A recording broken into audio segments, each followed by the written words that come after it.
बोलना है उसको आपको उसका साथी बनना है, जो बच्चा बेसिक से जानना चाहता है, क्योंकि हम लोग बेसिक टू एडवांस सारा इसमें पढ़ने वाले हैं।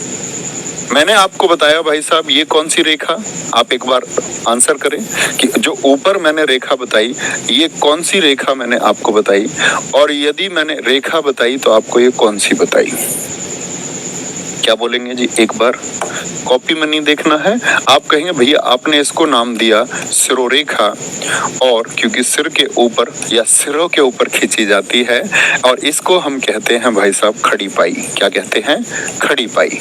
तो आपने देखा खड़ी पाई का विशेष महत्व है। आगे आते हैं, यहाँ पर देखेंगे, यहाँ देखेंगे कौन सा आपका।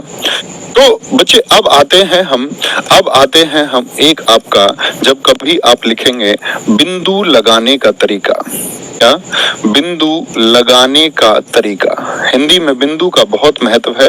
हालांकि बहुत सारे बिंदु तो हम बच्चे जब वर्तनी सीखेंगे तब जानेंगे मुख्यतः, लेकिन अभी तब तक आप गलती ना करो, थोड़ा लिखना आप जानते रहें, और लगभग 99% बिंदु का प्रयोग आप सही करने लग जाएं, उसके लिए जरूरी है। ठीक है, क्योंकि हम आगे बढ़ते जाएंगे तो आपको शब्द सही लिखने शुरू होंगे और आप लिखना शुरू कर देंगे। ठीक है, बिंदु लगाने का तरीका। हिंदी भाषा में बिंदु 4 तरह के होते हैं।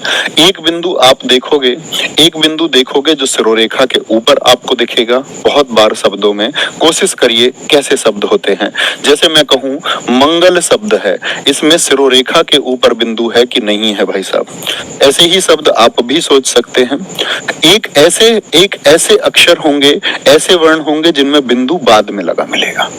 अच्छा भैया ऐसा भी होता है बिंदु, सोचना पड़ेगा थोड़ा। तो आप कहेंगे अभी तो हमने बताया था दोस्त आपको कि एक होता है अंगा।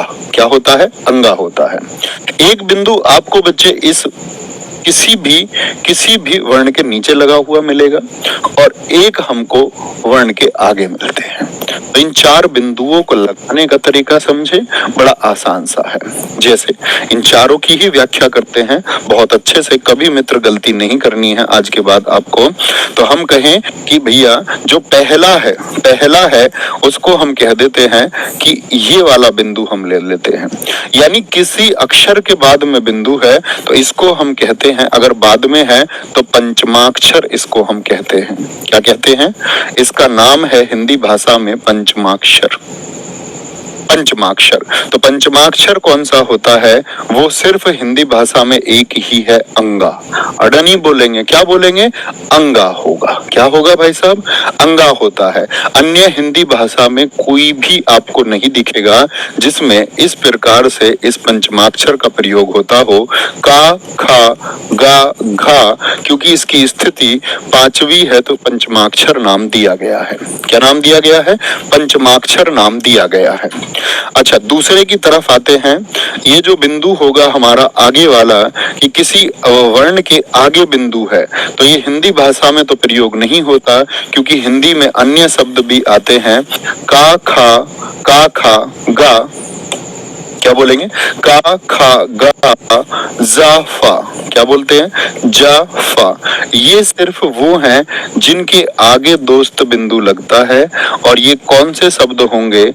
ये शब्द होंगे उर्दू और आपका उर्दू भी नहीं बोलते, उर्दू तो क्योंकि एक भाषा हो गई। अरबी फारसी के शब्द होंगे। किसके? अरबी फारसी। लिपि की बात कर लेते हैं क्योंकि लिखना तो लिपि ही बताती है। अरबी फारसी के शब्द होंगे कुछ।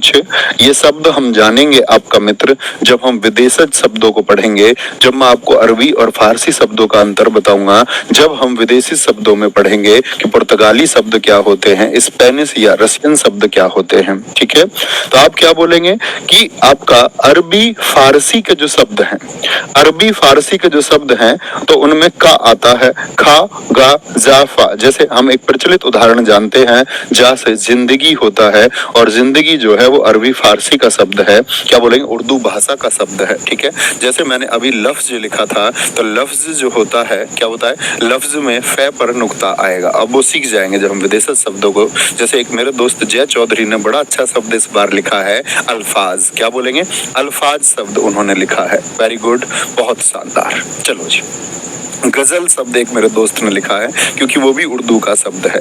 क्या बोलेंगे इनको भैया हम, ये 5 हैं और 5 हैं और इसको जो नाम दिया जाता है इसको नाम देते हैं हम नुक्ता, यानी जो अक्षर के पहले लगता है उसको नुक्ता कहते हैं, नुक्ता। तो हिंदी भाषा में बच्चे 4 विकल्प देकर के आपसे पूछ सकता है निम्न में से कौन सा शब्द है जिसमें नुक्ता का प्रयोग हुआ है, और आपके सामने नुक्ता लगा रहेगा। लेकिन जब तक आप नहीं जानेंगे कि नुक्ता क्या होता है तब तक तो बहुत हो जाएगी। तो नुक्ता हमको जानना होगा जो क्या है, अक्षर के पहले लगा हुआ है, कौन से शब्दों में लगता है, जो अरबी फारसी के शब्द हैं जिनको हम आगे जब शब्दकोश हम पढ़ेंगे तो जानेंगे। ठीक है।